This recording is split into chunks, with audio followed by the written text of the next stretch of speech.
Arun is a bright student studying in class 10. He was very excited as his favorite aunt Sheila was flying in from France. Auntie, it's so nice to see you. It's nice to be back home, Arun. Arun was thrilled when his aunt presented him with a package. What's this? Why don't you open it? Arun opened the package eagerly. It was a game. Auntie, this is a game. It's called Create Your Own Country. Yes. Why don't we play after lunch? After lunch, Arun and his aunt started playing the game. To Arun's great joy, he won the game and he was crowned king of his country. Auntie, this is my country. Yes, Your Highness. Auntie, don't laugh. I actually own a country. Okay. What are the boundaries of your nation? Do you want me to determine the boundaries? Yes. How will you draw the boundaries of your country? Auntie, the people of this region seem to share a similar culture. So I will include them in my nation.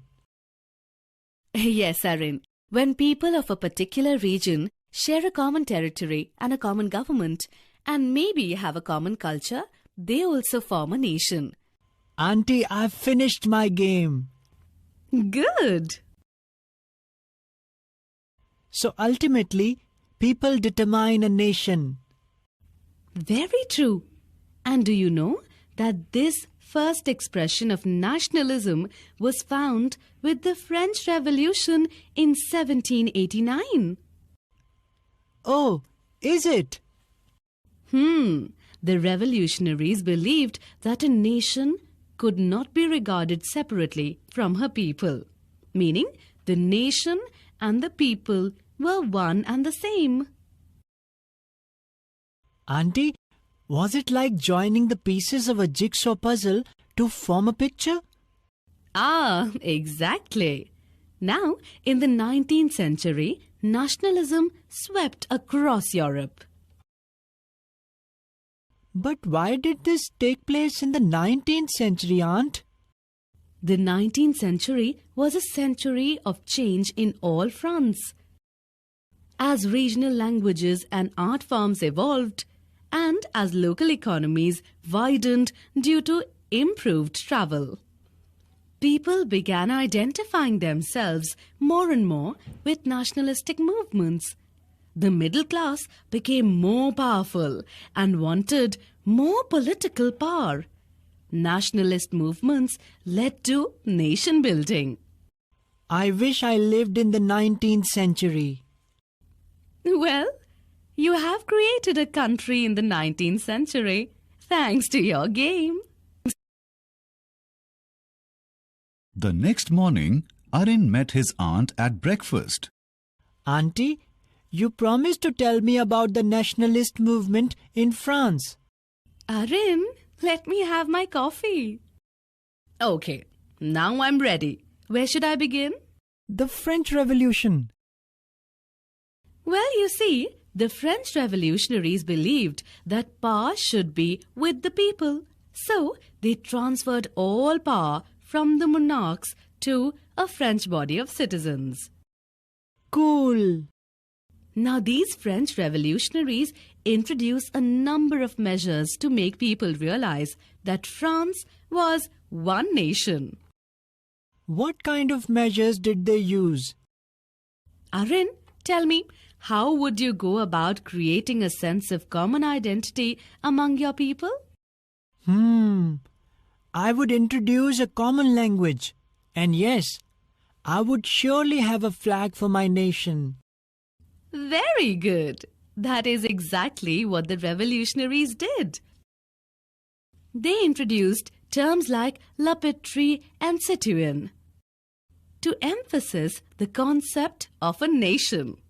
A French flag, the tricolour, replaced the former royal standard. What else did they do? A centralized administrative system created uniform laws for the entire country. And then? Internal customs duties were abolished and a uniform system of weights and measures were adopted. Well, they certainly knew how to go about creating a nation. Regional languages were also discouraged, and French, as spoken in Paris, became the common language of the nation. Didn't the common man mind? It was all for the good of the motherland. I was wondering, Aunt, how did the common people identify with one nation? Let me tell you something very interesting. Artists thought of a highly creative way to get across the idea of a nation to the common people. I know. They must have represented the nation as a person. Yes, they did. They used a female figure to represent the idea of a nation. This way, an abstract idea got a concrete form so that the common man could connect to it. I remember artists represented liberty, justice, and the republic in a female form too. Precisely. Liberty wore a red cap or had broken chains, while justice was shown blindfolded carrying a pair of weighing scales. In France, the nation was called Marianne, a popular French name for girls. She also had the red cap, the tricolour, and the croquet similar to justice and liberty. How did the revolutionaries make Marianne popular amongst the people? The images of Marianne were marked on coins and stamps. Statues of Marianne were erected in public squares. They surely did a lot to popularize Marianne. But Aunt, didn't these events have any effect on the rest of Europe? Good question, Arun. In fact, the revolutionaries believed that it was their mission to help other people of Europe become nations. Oh my! Gross interference! This happens even today. Some things hardly change through the ages. In fact, revolutionary activities in Holland, Belgium, and Switzerland in the 1790s helped the French army move into these places. As the French army moved to these countries, they carried the idea of nationalism with them. I have also heard that students and the middle class started setting up Jacobin clubs at that time. Yes, these Jacobin clubs were very famous political clubs set up during the French Revolution. So the French Revolution sort of created modern Europe? Well, it certainly laid the foundations of modern Europe. Let us summarize what we've covered in this learning unit.